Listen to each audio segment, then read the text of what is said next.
Olá, amigos e amigas, assinantes, telespectadores da TVI, através da TVC, você de Itabuna e Ilhéus, ou através da internet, você pelo mundo afora. Obrigado pelo carinho da sua audiência. Estamos começando mais um programa Alô Cidade Debate.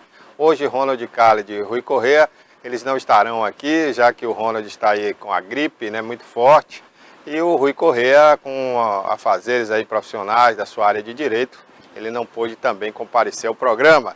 Eu estou aqui com a professora Anorina Smith Lima, né? Vamos bater um papo aqui com a professora, ex-secretária de Educação do município. A gente vai conversar sobre a sua saída da Secretaria de Educação. Vamos falar também sobre a sua vida política e vamos analisar os acontecimentos, né, do Brasil, no mundo político, econômico que estamos vivendo aí. E, claro, na nossa região, na nossa cidade, falar também das eleições que estão se aproximando agora para governador, para presidente da República, deputado federal e deputado estadual, bem como senadores, né? E a gente começa o programa falando sobre Copa do Mundo também, porque, afinal de contas, o Brasil e o mundo está vivendo esse clima de Copa do Mundo, um clima, para alguns, de euforia, de alegria, né? Para outros, um momento importante para encobrir algumas verdades. Alguns presidentes, aí, ditadores, aproveitam esse momento para algumas decisões impopulares, né? Porque o povo está aí comemorando, está na festa, enquanto isso os bastidores trabalham para as decisões mais impopulares. Nós tivemos também aqui no Brasil, como já é de costume, né? Sempre debaixo de uma Copa do Mundo vem decisões políticas, judiciárias e tudo mais. E ontem nós tivemos uma decisão da segunda turma do Supremo Tribunal Federal, com relação ao julgamento da senadora Gleice Hoffmann e do seu marido, Paulo Bernardo, ex-ministro do governo Lula. Eles eram acusados de terem sido aliciados, né, terem sido corrompidos com propinas e também caixa 2 nas suas campanhas eleitorais. Então eram julgados por dois crimes, né? Crime de caixa 2 por falsidade ideológica e também por receber propina no governo Lula e no governo Dilma. Mas a senadora e o seu marido, Paulo Bernardo, foram absolvidos pela segunda turma do Supremo Tribunal Federal. Então o Brasil quase não ficou sabendo dessa notícia, o julgamento terminou altas horas, né? E dentro desse clima aí que eu falei de Copa do Mundo. Mas a Procuradora-Geral da República, né, vai recorrer dessa decisão, segundo ela. Mas recorrer para quem? Para o próprio Supremo Tribunal Federal. E eu não acredito que esse resultado seja mudado. Enquanto isso, a Gleice Hoffmann, que agora chama-se Gleice Lula Hoffmann, está absolvida, né, e vai dormir mais tranquila a partir de hoje. Bom, eu estou aqui com a professora Anorina Smith Lima. Professora Anorina, que tem uma história na política itabunense, né, militante política, vereadora, secretária municipal, enfim, né, sempre teve uma vida atuante, participante ao lado do seu esposo, Moacir Lima também, que foi um militante político conhecido em Itabuna, e sempre foi militante da esquerda, né, dos partidos de esquerda, conhecida aí como também representante da entidade dos professores, a PLB, a API, né, enfim, representando aí a classe dos professores, sempre esteve à frente com muita competência dessas entidades todas.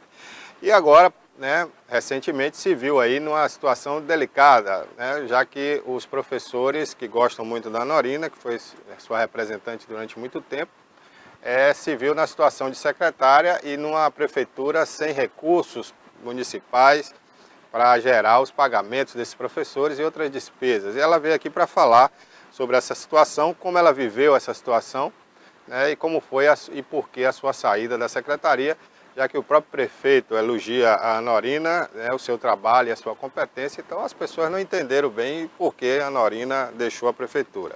Inclusive eu li a carta aberta que a Anorina fez na sua saída, onde ela deixa claro dois entraves na prefeitura para a sua gestão na Secretaria de Educação. Um na parte de licitações, outro na parte de finanças, Secretaria de Finanças do município. Anorina, um abraço, né? Esse programa está indo ao vivo agora pelas redes sociais e nós estaremos inédito à noite. Então eu dou bom dia e boa noite ao mesmo tempo para você e para os telespectadores, né? Então eu queria que você falasse primeiro dessa situação que você viveu recentemente na Prefeitura de Itabuna. Bem, bom dia, Barbosa, boa noite, Barbosa, e ouvintes também da TVI. Nós gostaríamos de nos reportar realmente a carta aberta. Eu acho que ela traduz todo um histórico dessa minha saída, o porquê dessa minha saída, e saí da prefeitura, do cargo, numa situação extremamente não de inimizade com o prefeito Fernando Gomes, que desde o seu convite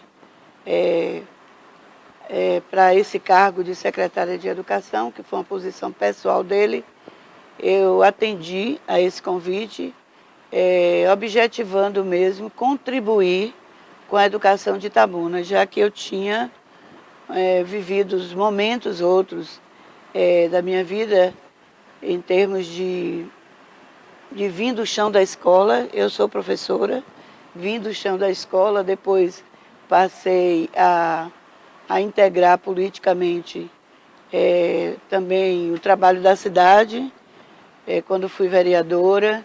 Depois de vereadora passei a ser presidente do Conselho de Educação por 10 anos.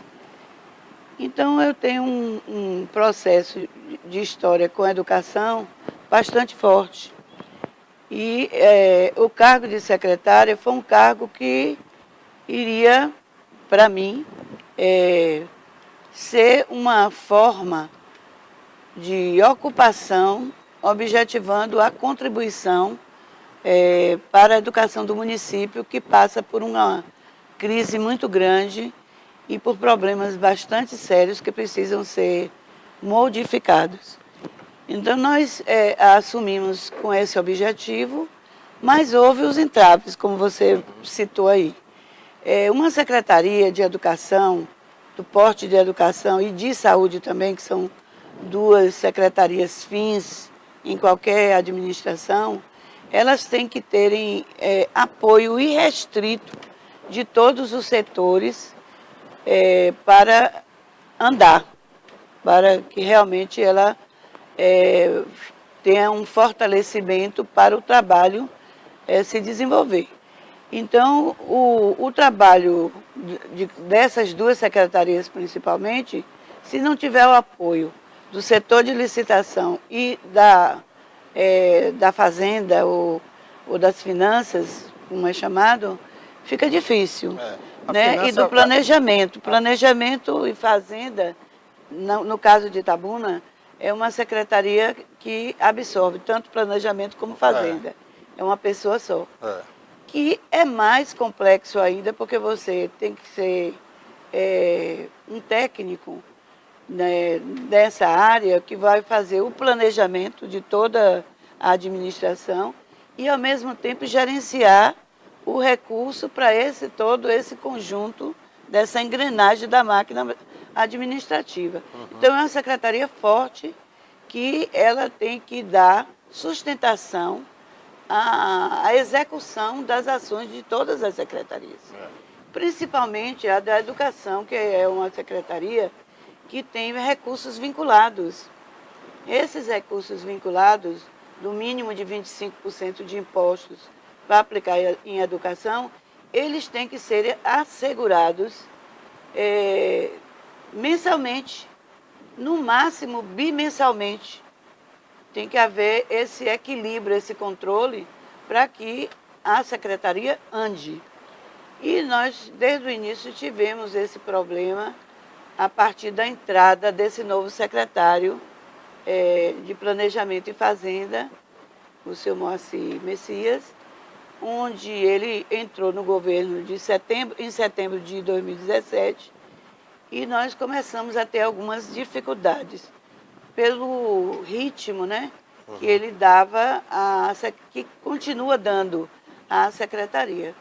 Então, nós não tivemos uma integração das secretarias, que foi um grande erro também da administração, que o prefeito Fernando Gomes, desde o início, que ele falava de fazer um choque de gestão na administração, nessa quinta administração dele.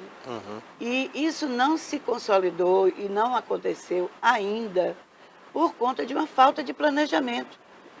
E eu acho que essa questão precisa ser equacionada sob pena da administração do prefeito Fernando Gomes sofrer alguns desgastes no futuro. Essa é uma questão que eu sinalizo, inclusive, na minha carta aberta, porque é necessário, não há como você, numa engrenagem como é a engrenagem administrativa, você não ter uma integração de ações de secretarias. Uhum. Parece que cada um é uma prefeitura independente. Isoladamente, cada um é uma ilha. Isso não é bom. Então, isso é uma coisa que tem que ser sanada. E a questão dos recursos vinculados, esses têm que serem definidos por questão legal. E eu tinha muita dificuldade em ter essa compreensão do secretário. Então, no planejamento dele, sempre a educação ficava por último, quando deveria ser o contrário, já que nós temos recursos vinculados. Então, isso foi se acumulando, né, essa situação. Desde dezembro de 2017, muitas despesas eram pagas com atrasos, entrou com atraso de salários, porque o recurso do Fundeb, que vem para a Prefeitura de Itabuna, ela vem num valor que não cobre toda a despesa da educação. Tem uma partida do município também. Então, nós temos, por exemplo, hoje, em Itabuna, uma folha de salários muito alta na educação, de 5.900.000 reais, fora os encargos sociais. Quando envolve os encargos sociais, vai para 7,5 milhões. E nós só temos de Fundeb, de recurso federal, 4.900.000. Então, nós temos um déficit mensal do Fundeb para os outros recursos que nós temos direito, no caso de MDE, de Manutenção e Desenvolvimento do Ensino, que são do mínimo de 25%, nós temos esse déficit de 1 milhão, só em folha de salário, e que tem que ser coberto por esses recursos de MDE, do recurso vinculado. E sempre havia uma falta de cumprimento desse recurso ser liberado por conta das dificuldades da prefeitura, que eram sempre justificadas pelo secretário, e é verdade que as prefeituras, e a prefeitura de Itabuna também está passando grandes dificuldades, mas é a questão do planejamento mesmo e das prioridades. Então, numa administração, você tem que priorizar aquilo que não pode deixar de faltar. E isso funciona até numa situação doméstica, né? Em casa também, assim, você tem pouco dinheiro, você tem que ver o que é prioridade para pagar, né? Exatamente. Então, por exemplo, não pagar transporte escolar, meses sem pagar transporte escolar, gerando uma situação de suspensão do serviço pela empresa. A empresa que fica 4, 5, 6 meses sem receber, ela teria que suspender. Ela teve que suspender o serviço, que complicou a operacionalização da própria empresa. E aí esse transporte era para o aluno da zona rural? Da zona rural e dos bairros mais distantes também. Os condomínios, né, Gabriela. Que não tem linha de ônibus comum. Exatamente. E Honorina, hoje qual é o percentual desse alunado assim, que depende desse transporte? É muito grande? Não, não é muito grande. São 700 alunos que dependem desse transporte. Mas como a zona rural tem várias rotas, né? Não tem jeito, você tem que trazer o aluno para o horário da aula dele. A aula começa às 7h30, então você não pode ter um ônibus só ou uma van só para pegar todos os alunos ao mesmo tempo. Apesar de ser até um contingente pequeno, eu a considero pequeno, mas para o contexto da escola, onde eles têm que vir e voltar, realmente Quantos ônibus hoje fazem esse serviço? No nosso caso, o contrato foi feito, um aditamento, né, do contrato que já vem do do governo passado, que teve vários aditivos, teve 3 aditivos nesse período, de 6 em 6 meses, e ia haver agora uma nova licitação, vai haver uma nova licitação agora no mês de agosto. Mas essa empresa vinha cumprindo e foi até muito condescendente em termos de pagamento, que a gente sempre pedia a empresa tivesse paciência, que as crianças não podiam ficar sem aula. Mas esse ano, infelizmente, no mês de maio, a situação ficou difícil para a empresa e os alunos ficaram quase 20 dias sem transporte e com comprometimento das aulas também nas escolas. Norina, a gente vai ter que ir para o intervalo, mas antes do intervalo, só para finalizar essa situação, a gente vê muitos ônibus que são mandados pelo governo federal para os municípios, né? Itabuna não tem esse tipo de ônibus ou não necessitaria solicitar mais para evitar, inclusive, essa despesa, né? Olha, nós temos só 2 ônibus que faz outras rotas para complementar essa rota da empresa, as rotas da empresa, que teve a licitação, mas é insuficiente. Já estão também numa situação bastante de precariedade já, esses 2 ônibus, porque já tem há muito tempo. Nós fizemos todo um planejamento do PAR, do Plano de Ações Articuladas, e já encaminhamos para o MEC solicitando 10 ônibus. Se vier, isso vai ser... Aí já acaba esse problema, né? Já diminui, mas tem que se preocupar também com a gasolina. Né? Tem que manter... O combustível, aliás, o óleo diesel. O óleo diesel. E a manutenção, né? Que também é complicada. Professora Norina, vamos fazer um intervalo e na volta a gente vai continuar esse papo aí, viu? E queremos esclarecer também um outro ponto aqui, porque na sua saída, né, foi propagado que você não estava bem com os sindicatos, com os professores, que tinha um desgaste da sua pessoa com essa classe, né? A gente vai falar disso no próximo bloco, depois do intervalo.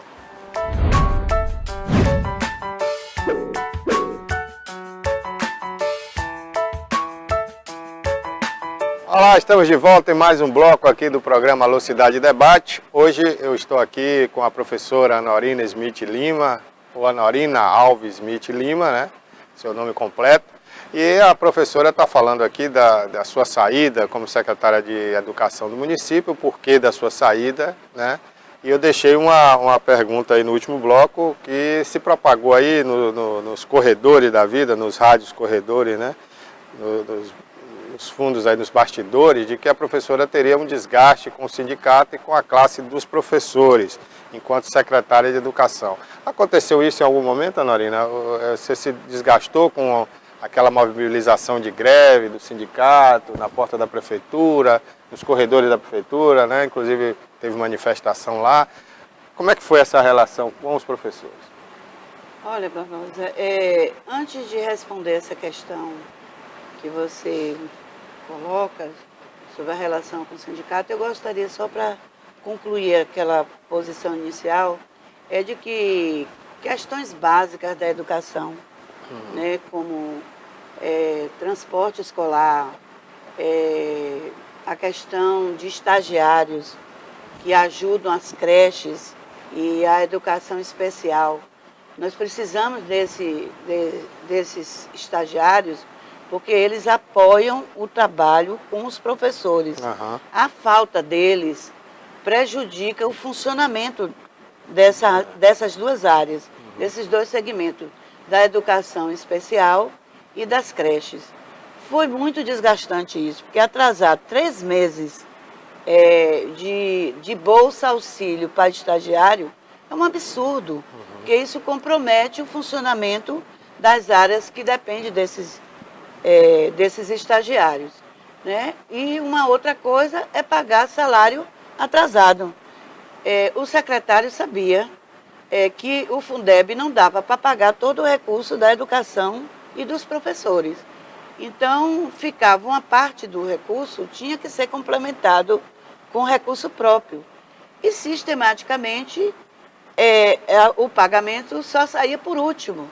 Então, isso descumpria a questão legal e criava uma situação muito delicada para a secretaria. Portanto, eu acho que esse conjunto de coisas e que eu tive um entendimento com o prefeito numa reunião no dia 5 de junho, uma reunião inclusive com a presença do secretário, onde ele foi muito deselegante da forma como, da postura dele. Secretário da Fazenda. O secretário da Fazenda, em achar que eu estava exigindo.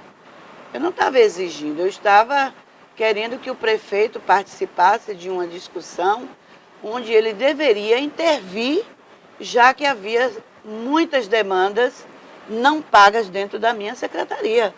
A secretaria estava praticamente parando pela questão das licitações atrasadas e também por conta da falta de pagamento das despesas básicas da educação.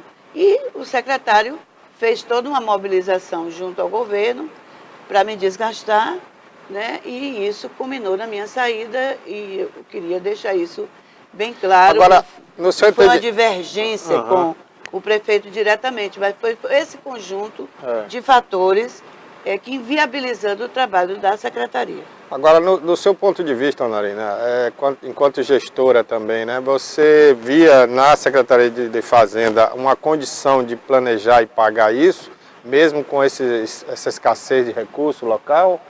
Eu acho. Depende de planejamento, porque você tem que ver o que é prioritário e o que não pode deixar de ser pago. Por exemplo, não pode deixar de ser pago vale transporte para funcionário. Não pode deixar de ser pago as designações, os contratos né, consignados, aliás, de consignados, você já é descontado no salário. É descontado o vale transporte no salário. Então, você deixar isso sem pagar é complicado, porque o vale transporte não sendo liberado, as pessoas também não vão trabalhar. Não tem condição, né, de trabalhar.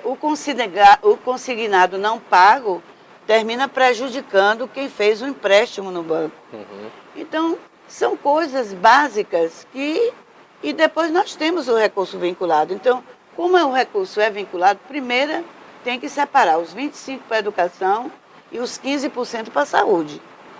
Depois se paga o que é necessário e prioritário dentro da administração. Porque você tem que ter esse controle diante desse quadro dramático que é o pacto federativo injusto que nós temos no Brasil, onde as prefeituras hoje assumem muitas ações, mas com pouco recurso desse bolo que é de recursos que fica mais no federal e vem uma cota pequena para os municípios. E às vezes nem vem, né? Isso tem que ser equacionado e resolvido, sob pena das prefeituras estarem sempre de pires na mão, né? E nesse clima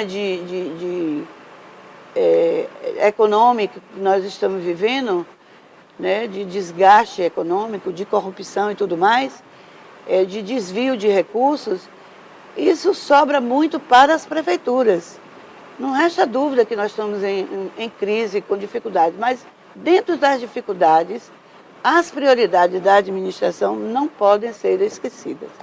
Em relação à questão do desgaste com professores e o sindicato, talvez as pessoas, agora com a minha saída, e porque não tiveram assim, vontade também de entender os esclarecimentos que a gente fazia, e eu sempre dizia, nós estamos fazendo o possível junto aos setores competentes da administração para atender os professores.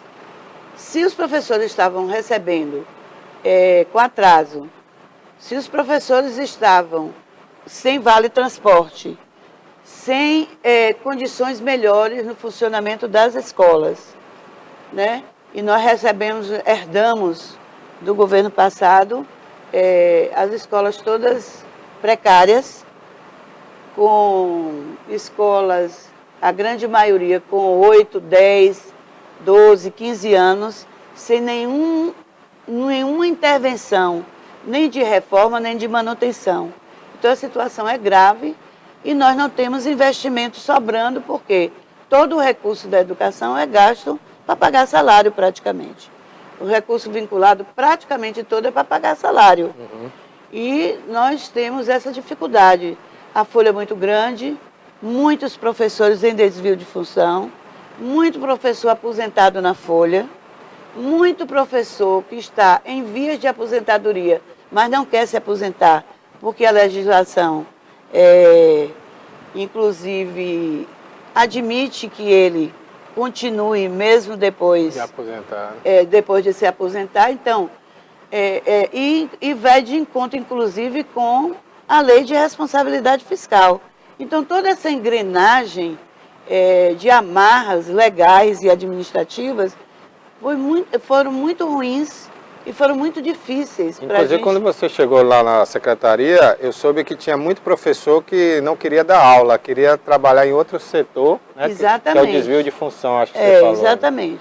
E esse desvio de função ainda está mantido, porque tem muitos casos, por exemplo, de muita gente doente, 10 anos, 8 anos, 5 anos, 12 anos. Esse grupo de professores que realmente estão doentes, eles precisam ir para o INSS, já que nosso regime é seletista. Ainda não mudou o regime, o regime é seletista, então ele terá que ir para o INSS, desocupando,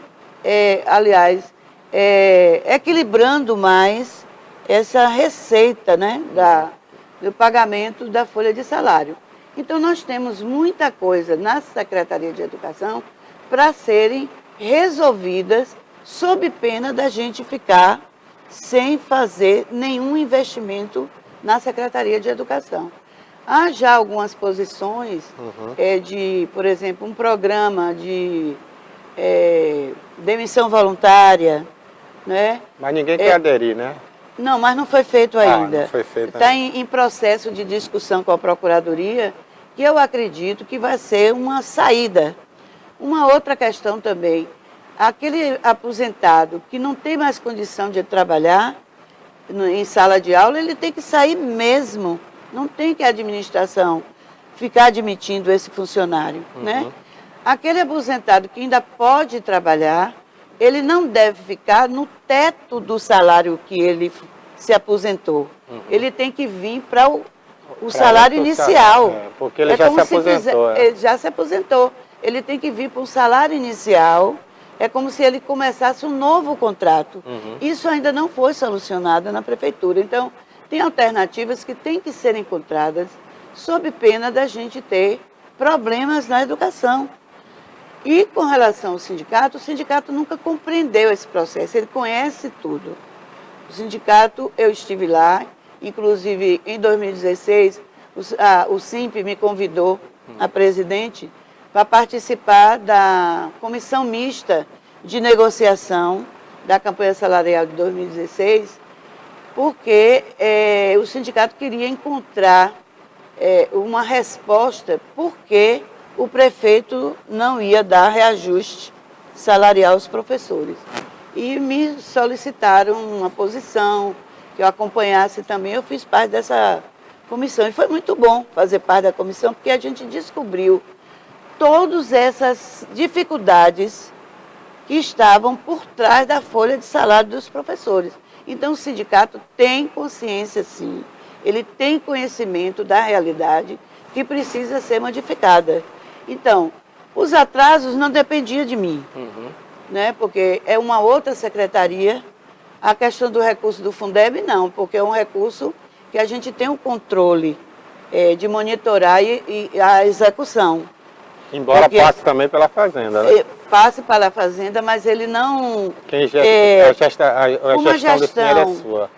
Como a gestão, exatamente. Como a gestão tinha um monitoramento pela secretaria, e a gente já tinha definido que era só para pagar salário, então isso ficou definido e isso não saiu do eixo. Agora, o que dependia da Secretaria da Fazenda aí se complicou bastante. Com relação ao desgaste, eu acho que os professores, primeiro, o sindicato não teve essa compreensão desse momento de crise, dessas dificuldades, e teve um momento, o ano passado, em 2017, muito difícil, que foi em setembro, onde a queda da arrecadação foi muito grande, e o prefeito resolveu retirar uma gratificação dos professores, o AC. Teve esse problema mesmo. Porque o AC, na verdade, legalmente, depois da implantação da lei do piso salarial nacional, essa lei, o professor passou a ter apenas sua carga horária um pouco diferenciada. Por exemplo, professor de 20 horas passou a dar 12 horas com aluno e 8 horas para planejamento. Quem tinha 40 horas passou a trabalhar com aluno 24 horas e 16 com planejamento. Então, melhorou muito, porque o professor reclamava muito que não tinha uma carga horária maior para planejar. Só que, na hora que você fez aliás, a prefeitura, no caso da Secretaria de Educação, implementou a lei do piso e garantindo a reserva técnica do planejamento para os professores, não podia manter o AC, porque o AC passou a ser considerado como ilegal, porque era um duplo pagamento. E isso vinha se arrastando. Quando chegou em setembro, o prefeito, diante do quadro de tanta dificuldade, ele foi cortando muita coisa. E uma das coisas que foi cortado foi o AC. E os professores não compreenderam isso e nós não tivemos tempo de conversar com os professores. Por quê? Eu defendia no momento, no mês de setembro, com o prefeito, que a gente deixasse para dezembro discutir a questão do AC, porque a gente teria tempo de conversar com os professores. Aqueles que tinham direito assegurado de 10 anos, poderia a gente rever a situação. Mas o prefeito estava muito angustiado com a queda que foi drástica da receita. Ele não vai ter que ser agora. Então foi um momento difícil, os professores não compreenderam, até acharam que eu tinha concordado. Não concordei.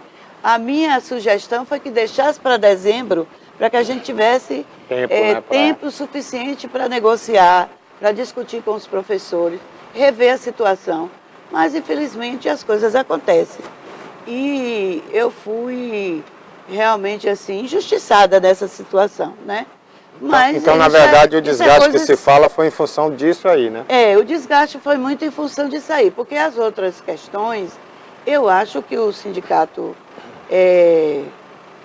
que sabe de todas as coisas e tem consciência, e nós sempre informamos ao sindicato tudo que se passa na Secretaria de Educação, então não havia necessidade de se criar maiores polêmicas. Mas quem está num cargo, né, de governo é também um cargo onde você tem que assumir os encargos também, né? E é um cargo político, né? É um cargo político, mas a gente tem que ter uma posição. A minha posição foi sempre de defesa e de respeito aos direitos. Isso eu não abro mão. E nunca abri mão também até perante ao secretário da Fazenda. Talvez por isso ele não tenha compreendido também essa situação. Anarina, a gente vai fazer mais um intervalo comercial e na volta tem mais um bloco aí para a gente conversar um pouco mais e você vai falar também de outros assuntos aqui, outros temas que eu vou abordar aqui no próximo bloco. A gente volta já já.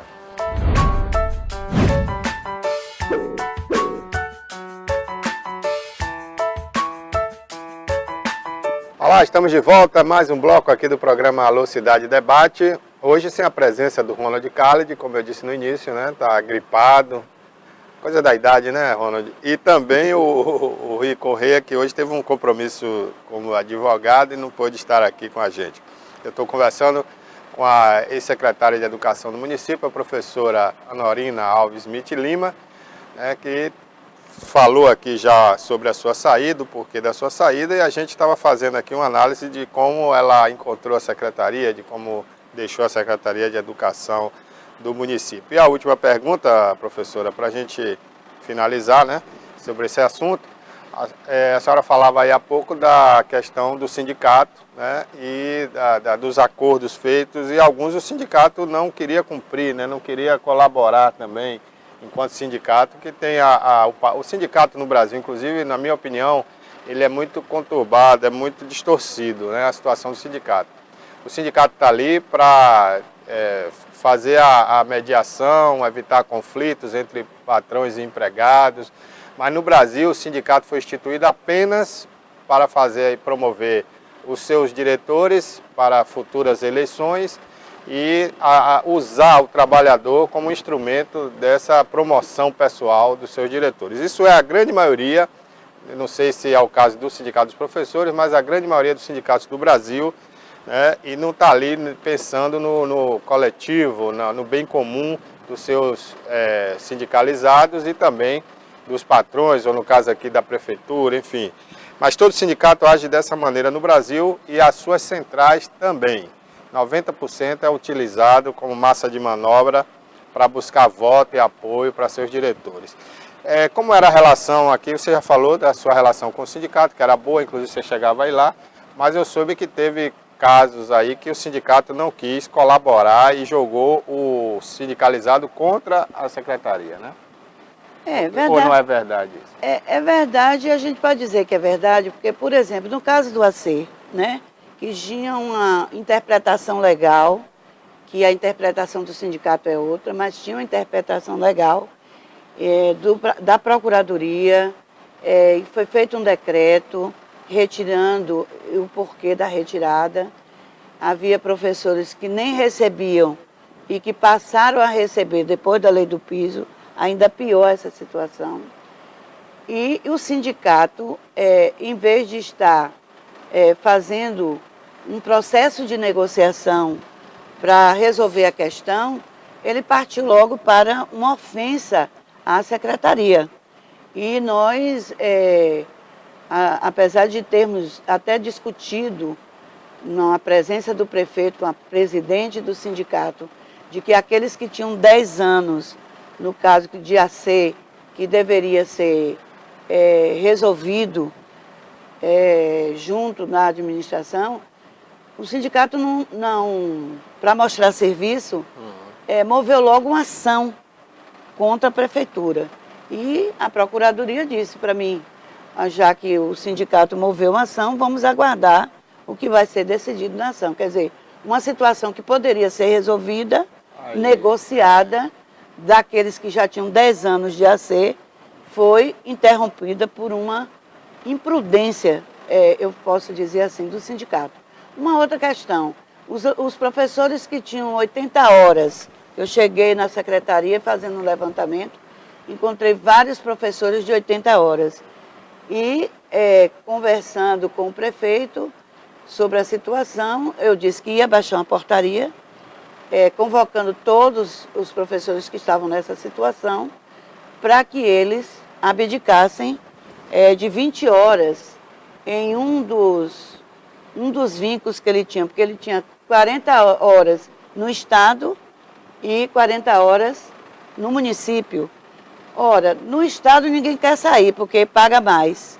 Então ele tinha que se desvincular 20 horas do município, porque ele estava ultrapassando a carga horária, que o teto máximo é 60, não poderia ficar com 80. Então eu baixei uma portaria, dei um prazo, e o sindicato convocou esses professores e disse que eles não atendessem a portaria, tentando inviabilizar uma coisa que estava ilegal.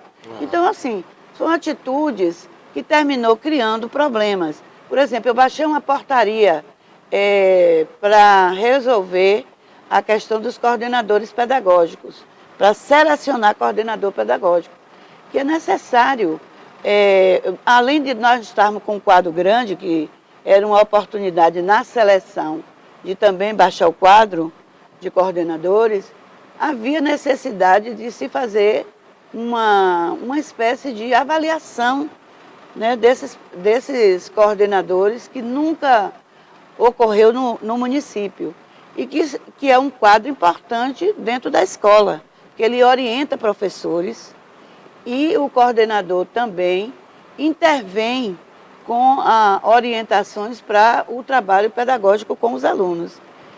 E essa seleção, quando eu baixei a portaria para a seleção esse ano, foi também uma outra intervenção do sindicato contra a portaria. E, portanto, eu acho assim que foi muito difícil a relação por conta que o sindicato não soube separar o que era de responsabilidade da secretaria e que teria que se fazer e misturando com a questão de defender direitos, mas descumprindo o que é legal, né? Descumprindo o que é correto dentro de um processo administrativo dentro da secretaria. Portanto, mas com tudo isso, com todas essas dificuldades, nós fizemos, Barbosa, muita coisa na secretaria, né? Implantamos uma nova proposta pedagógica, rompendo com a proposta de ciclo, que há 14 anos estava implantada e que não ia para lugar nenhum.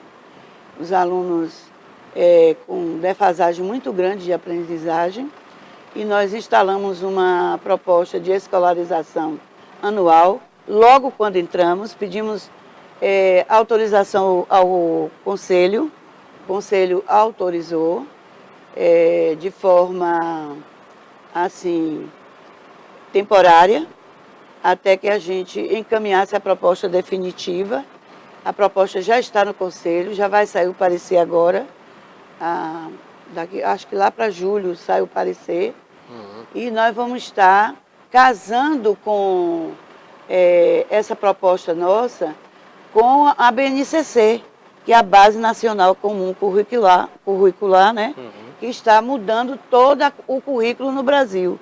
Então foi uma posição correta da nossa parte, porque a Base Nacional Comum já vinha sendo discutida e foi aprovada em dezembro de 2017 e a gente vai implantar o nosso projeto definitivo já com ganhos com relação à nova proposta de currículo na rede. Além disso, teve muitas outras questões que a gente avançou, recuperou alguns projetos que estavam esquecidos, que não foram implantados no governo passado, como a questão dos esportes, né? Que tinha sido retirado por dificuldade da secretaria ou por posição da secretaria. A gente nem sabe qual foi a avaliação, mas nós tentamos resgatar. Nós fizemos a política também de formação continuada com os professores, implantamos o curso para gestores, né?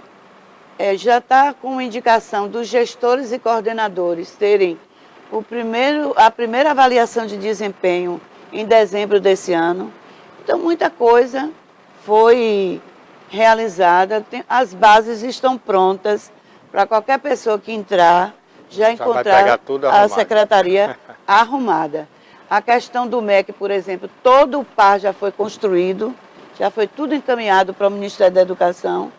E eu acho que em 2019 a gente vai ter retorno positivo de várias coisas que nós solicitamos com a recuperação de escola, em relação à construção de escolas, ônibus, né, transporte de ônibus, equipamentos para a educação infantil, para as creches, muita coisa. Eu acho que foi encaminhado, nós estamos aguardando que positivamente o MEC possa ajudar a Prefeitura de Itabuna nesse sentido de liberar o que já foi solicitado. Não como uma coisa de ajuda, porque por conta como uma coisa de presente. Não é um presente, é um dever do MEC. É uma obrigação e do uma MEC, obrigação um direito do mesmo, município. Né? Que as crianças têm direito de ter uma educação mais qualificada. Professora Norina, muito obrigado pela sua entrevista, né? Foi bastante esclarecedora, a gente ia até comentar outros temas aqui, mas nem houve tempo, né? Mas né, explicou tudo aí, foi uma entrevista muito boa. Quero lhe agradecer e parabenizar, porque a gente acompanhou de perto seu trabalho, né, na gestão, agora recente, de secretária, e desejar que a Prefeitura encontre outra pessoa competente, como foi seu trabalho lá na Prefeitura de Itabuna. Obrigado. Obrigada, Barbosa, e queria agradecer ao prefeito Fernando Gomes, né, pela oportunidade do cargo, onde eu fui uma pessoa que cumpri com lealdade a ele e com cumprimento aos princípios administrativos. Agradecer também as lições aprendidas até dos próprios professores, mesmo com as incompreensões, com as interpretações indevidas. Tudo isso é aprendizagem também para quem está num cargo de governo. Agradecer os diretores de escola que foram sempre parceiros e ao povo da secretaria, onde eu tive,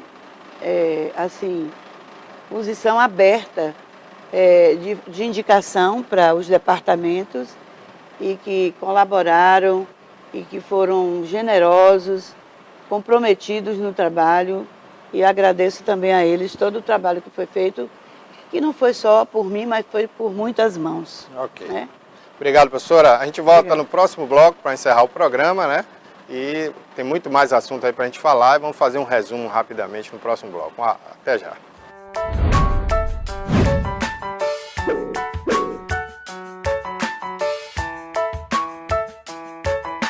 Olá, amigo assinante, telespectador. Estamos de volta em mais um bloco aqui, o final, né, do programa Alô Cidade Debate desta semana. Bem, na última segunda-feira, o governador Rui Costa esteve em Itabuna para lançamento e assinatura do início das obras da Policlínica de Itabuna, né? E como sempre, reuniu ali na Avenida J.S. Pinheiro, local da construção dessa policlínica, prefeitos da região, que formam um consórcio, inclusive, para a manutenção dessa policlínica, né, e figuras que são candidatos ou pré-candidatos a deputados estaduais, federais e atuais deputados que apoiam o governo Rui Costa. E a gente ouviu o governador numa entrevista coletiva, ele fala dessa policlínica e da rodovia Ilhéus-Itabuna, né, porque afinal de contas ele veio aqui também, lançou o início dessas obras, da duplicação da rodovia Ilhéus-Itabuna, e até agora não deu início a essas obras, embora já foi licitada a construtora, e ele explica o porquê dessa demora para o início das obras da rodovia Ilhéus-Itabuna. Vamos ouvir. Atravessou esse puxa-estica do TCU com o DENIT, tive com o ministro, aí teve uns 30 dias, ministro dos transportes, e acertei com ele de ir conjuntamente, o governador, mais o ministro, mais senadores, deputados, ao TCU para ver se a gente tira os últimos nós desse embaraço aí. Se trata apenas de coisas da burocracia. Infelizmente, o nosso Brasil, a desarrumação também elevou, eu diria, as vaidades individuais de muita gente, e isso tem prejudicado o andamento das coisas no Brasil. Nós estamos prontos para iniciar a obra, basta ter o de acordo do TCU, porque tem recurso federal. Mas eu quero reafirmar aqui que nós vamos fazer a obra, não está sobrando dinheiro para eu desprezar 100 milhões de recurso federal. Mas eu reitero aqui que nós vamos fazer a duplicação, aconteça o que acontecer, nós vamos fazer a duplicação. Ainda? Com certeza, eu estou indo lá essa semana para ver se eu já volto, quem sabe com a data do início. O governador falando sobre a questão da duplicação da BR-415, né, que ficou só na promessa, mas ele explicou aí que esse entrave a nível federal deve ser resolvido nos próximos dias e essa obra vai ser tocada. E com relação à policlínica, a gente perguntou a mesma coisa, porque afinal de contas houve também esse lançamento, né, assinatura do início das obras e não aconteceu. Então a policlínica, quando estará pronta, né, realmente vai acontecer essa obra imediatamente? Ele respondeu. Olha, o prazo máximo no contrato são 12 meses. Algumas empresas conseguem antecipar 1 ou 12 meses antes a obra, aí depende um pouco do ritmo, mas no máximo 12 meses estarei aqui colocando em funcionamento a contar de hoje. A importância dela é o povo que vai ser beneficiado, né? Hoje, quando o povo sofre um problema de saúde, e com essa policlínica vai aliviar esse problema do povo sofrimento, né? Serão, hoje fica um mês, 2 de ressonância, O Breve tem direito a com 6 meses fazer a ressonância, que vai acabar com isso. Todos os meses que marcar, 8 dias, 5 dias, marca, está a ordem pronta, né?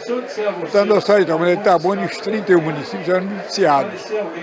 Eu acho que faz saúde e respeito ao povo é com isso aí, com o trabalho desse porte. Então, Itabuna, Ilhéus e toda a região é beneficiada com isso, que é o que nós vamos fazer, o que o político, beneficiar a população. E que isso que ela vai acontecer.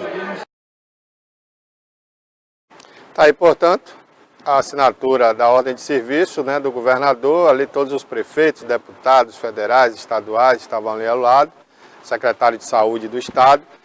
E, segundo o governador, essas obras devem começar logo e daqui a um ano será inaugurada a policlínica aí de Itabuna e região, porque essa policlínica não é só para Itabuna, mas para servir a toda a região sul da Bahia. Um consórcio foi feito aí com várias prefeituras que estavam aí presentes, aprovada pela Câmara Municipal, e vai acontecer então essa unificação das cidades em prol da policlínica que vai atender a todos esses municípios.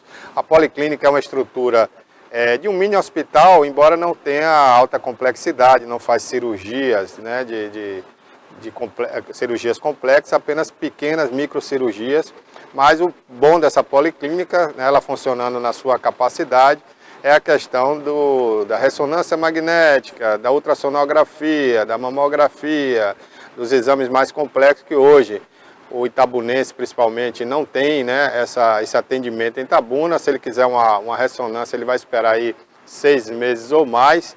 Tem gente que tem uma doença grave e não sabe, acaba morrendo sem fazer a ressonância, porque o município não tem como atender a todo mundo. E agora com a policlínica, né, vai ter esse atendimento, como foi mostrado aí as imagens de outras policlínicas que já existem, como Teixeira de Freitas, né, é uma estrutura muito boa e funcionando vai ser muito bom para a saúde de Itabuna e da região. Bom, lá na oportunidade se falou de política, claro, o Rui Costa nunca fez um discurso tão demorado como esse que ele fez segunda-feira, foi mais de 1 hora falando, né, criticou algumas autoridades, alguns juízes em relação aí às prisões de alguns políticos, né, importantes, como o ex-presidente Lula.